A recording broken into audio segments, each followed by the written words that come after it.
I really do feel that this candidate, President-elect Trump, is just a different type of candidate. From the things he's said and the things he's done and the things he will do, it's more of a moral issue for me. And I think it's more of a moral issue for other people. We're just, I would say it was different when, let's say, Bush got elected.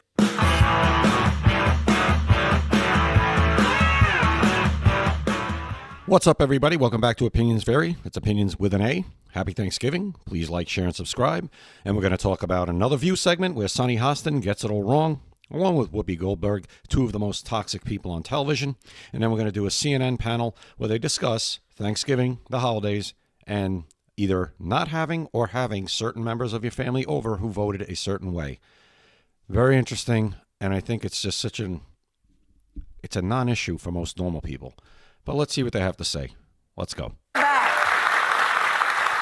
it turns out every holiday season, political talk can be a tough topic to get into. But given the results of last week's election, Yale psychiatrist Dr. Amanda Calhoun suggested to Joy Reid that some people should sit this one out. Joy Reid, completely toxic as well. Take a look. There is a push, I think just a societal norm that if somebody is your family, that they are entitled to your time. And I think the answer is absolutely not. So if you are going to a situation where you have family members, where you have close friends who you know have voted in ways that are against you, like what you said, against your livelihood, and it's completely fine to not be around those people and to tell them why. Then you could sit home with your boxed wine, your boxed stuffing, and your canned turkey by yourself. To say, I have a problem with... And your several cats. The way that you voted, because it went against my very livelihood, and I'm not going to be around you this holiday. I need to take some space for me. By the way, I own 3 cats, but I also have a wife, children, stepchildren, etc. So, yeah. What do you think? I think everybody needs to do what's right for them. Yeah. I think you need to look into yourself, and if going to a family gathering or with friends where it's going to stress you out, then don't go. I'll tell you, Al... Stress you out. It's going to stress you out. Has 5 children. Your husband. My husband has 5 children. Most of them or their spouses voted for Trump. The problem is those 5 children have 13 grandchildren he refuses not to see and not to be part of their lives. And so for our family, I mean, he has told them, I will not let politics split up our family. Al and I voted for Kamala, others... As hard as Anna tries, I won't let it happen. That's what Al's saying. And by the way, Al probably voted for Trump. He's just not going to tell her. Al went with Biden, actually, and they both voted for Trump. Didn't. He is going to see his grandchildren come hell or high water. That's the choice that works for him. I'm all for healthy boundaries, but I tend to think mashed potatoes are the great equalizer. Like, you don't want to spend Thanksgiving by yourself because you can't set politics aside. Like, I find that every day in every job I've worked in social circles I've run in, I've been around people who have different politics than me, and it's never gotten in the way of having friendships with them. I wouldn't have had I wouldn't have had any friends. I wouldn't have had any. You probably just grift and turn into a chameleon like you did on this show. Now all of a sudden you're conservative again? I'm not buying it for a second. Holidays. If I had to only pick the ones where everyone agreed with me. And so now there are times. Yeah, Max wouldn't be with you. I check in with myself and say, am I up for this? Because I also know struggling with mental health. There are times I'm not, and that's okay. You step away. We have a mental health crisis in this country. That's what we have. And everything now is a mental health crisis because you're uncomfortable with something. Oh, I have a mental health problem. Because any little inconvenience is now deemed a mental health problem because that way they can push pills on you. We have real problems. But it will never be the defining point because toxic personalities don't have political affiliations. It's a personality trait that sucks. And we all are related to people like that. So whatever your reason And I'm sure they say the same thing about you. is, I would never let my politics be the reason I don't show up to see my family because they won't always be there. I'm going to disagree. Of course you are. I completely understand her point because I really do feel that this candidate, President-elect Trump, is just a different type of candidate. From the things he's said and the things he's done and the things he will do, it's more of a moral issue for me. And I think it's more of a moral issue for other people. We're just Moral issue? Aren't your family descendants of slave owners? But you're going to stand on the moral soapbox? you know, I would say it was different when, let's say, Bush got elected. You know, you may not have agreed with his policies, but you didn't feel like he was a deeply flawed person. You called Bush a war criminal. The same thing was going on when Bush was president. He was a Nazi. He was Hitler. He was a war criminal. These people forget that the internet is forever. Deeply flawed by character, deeply flawed in morality. Like a lot of Dems called him people deeply did at the flawed and time. humanized him. But you got to admit, they're very different figures. I mean, you know. Yeah, one actually cares about the country. One only cared about globalization and lining his own pockets. You, along with Milley and along with John Kelly, warned us about how deeply flawed he was as a candidate. And so I think when people feel that someone voted not only against their families, but against them. I got to stop it again. Alyssa Farah Griffin, you hear what Sonny Hostin just said? You warned us how deeply flawed he was. No, say it. You called him a fascist. That's what you did, Alyssa Farah Griffin. And now all of a sudden, you know, it's fine now. He's okay, and I got to save my job in The View as posing as a, you know, fake conservative, and I have to now change my tune or else they're going to kick me off the show. And against people that they loved, I think it's okay to take a don't beat. have to like him to respect the voters. If it meant not seeing your I children? appreciate the voters, but I will say, somebody who tells me that my child is wrong because of how he or she feels, that tells me that they shouldn't be allowed to be who they are with my permission, I have to question it. I don't want to put my kid in that position. Exactly. Who's even doing that? You're making this up. I don't want to put my gay child in a position where she has to sit with someone who doesn't understand her and feels like it's okay to just blurt all that out. That's just me. But I feel like that with mixed. What are we clapping for? What did she just say that deserves applause? It made absolutely no sense. It was all hypothetical. Families, with mixed families, I feel the same way. Yeah. You know, there are certain things where you don't have to put your family in the middle of it. You can have dinner at another point, but it might not be the time to gather because you know there's going to be some tension. That's what I'm saying. But I'm not tense. My daughter's not gay. I just want to say that so that my daughter doesn't say, Ma. I don't think What was wrong? Would you wrong if your daughter was gay? I mean, my daughter's not gay. Not that there's anything wrong with that. Is that where you were going there, Whoopi?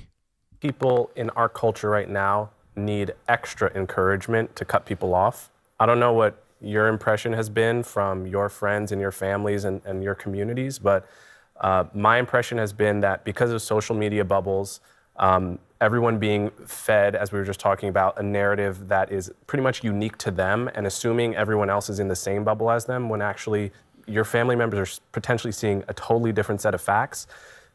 You know, the idea that we don't have enough cutting off going right now, so we need to encourage that, is a little crazy to me. Amisha, I want to ask you, because I think for Democrats in particular, because I've been actually reading up on family estrangement over politics, there are so many aspects of the platform that were also linked to values, right? And so rejection was literally like rejecting, as she suggested, me, rather than some political idea. That is so narcissistic and self-centered to think you're personally being rejected because somebody disagrees with you politically. It's really bizarre. Yeah. How does that affect that conversation? I love Sunny Hostin, but I am in disagreement with her in that conversation. As somebody who was born in Chicago but raised in the South, Mississippi, North Florida, went to college in Tennessee, a lot of my friends are conservative. I've sat at conservative tables on holidays for years. And at the end of the day, there is no, we're, food fighting back and forth over who voted for who and like. And nobody excommunicated you and told you to get out. And nobody was rude to you. Try that the other way around. See how that goes. That's just not something that you do. I also think that, we live in integrated communities of politics and ideas. There's conservatives in my own family. And at the end of the day, like, we're not going to disavow you because you either voted differently or you chose, in many cases, not to vote in this election. That's another vote loss for Kamala. And that's not part of the conversation. So I think that, some people are taking this way too far because this isn't the first election cycle the Democrats have had where they lost. It is what it is. The pendulum swings in both directions. But it's also, your family is your family. And I don't think that you should be someone who distances yourself based on an election or anything of that sort, just because this family is lifelong. It is not that serious. So you're not doing Perfectly reasonable. the protect your peace, mental health. Yeah, there we go with the mental your face health. says no. Here we go with the mental health. Your mental health is affected by an election. That's what I'm talking about. We have problems.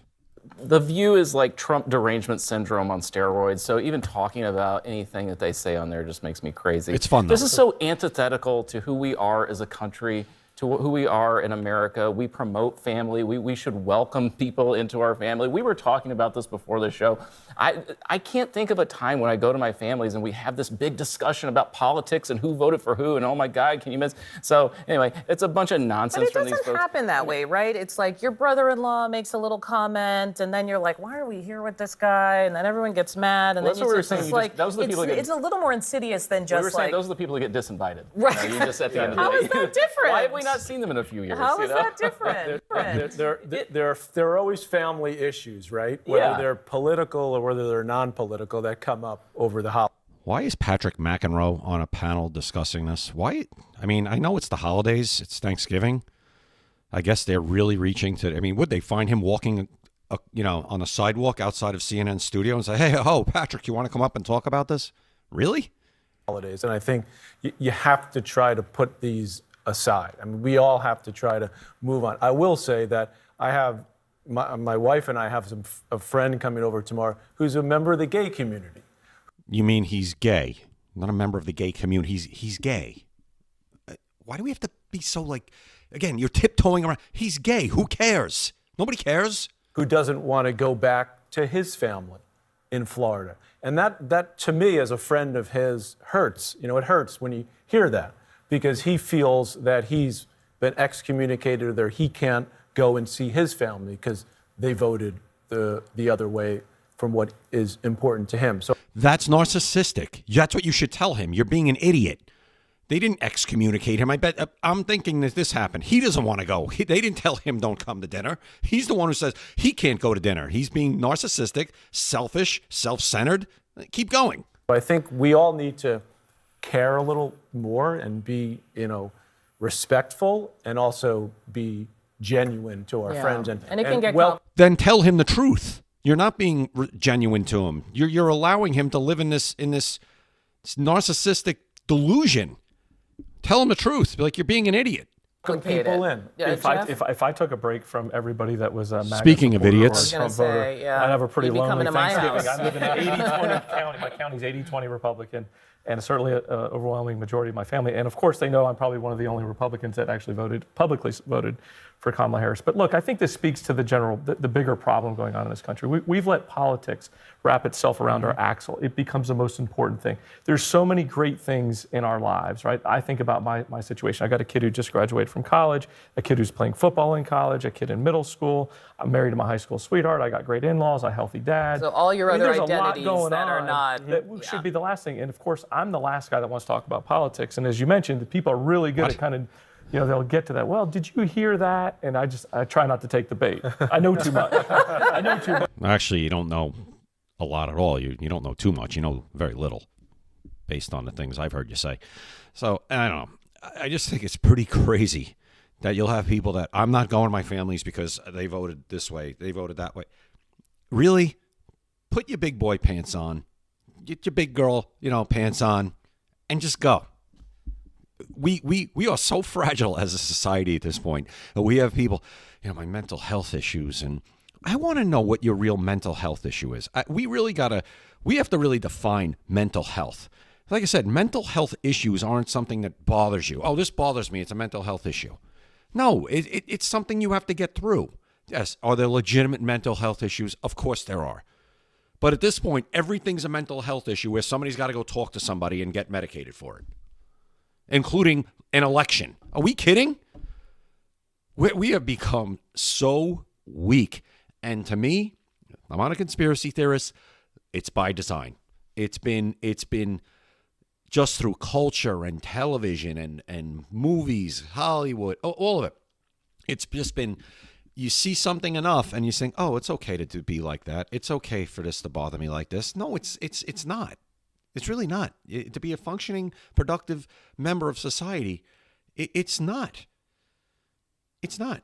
A lot of this stuff can, with just, pushing through and fighting, and that's what you do. And again, I'm not minimizing mental health issues that are absolutely real. I'm not doing that. What I'm saying is everything isn't a mental health issue. Everything that bothers you or you don't agree with isn't something that your mental health needs to be, looked into. Anyway, tell me what you guys think in the comments. Like, share, and subscribe. Happy Thanksgiving to everybody once again. Continue to follow me at Opinions Vary.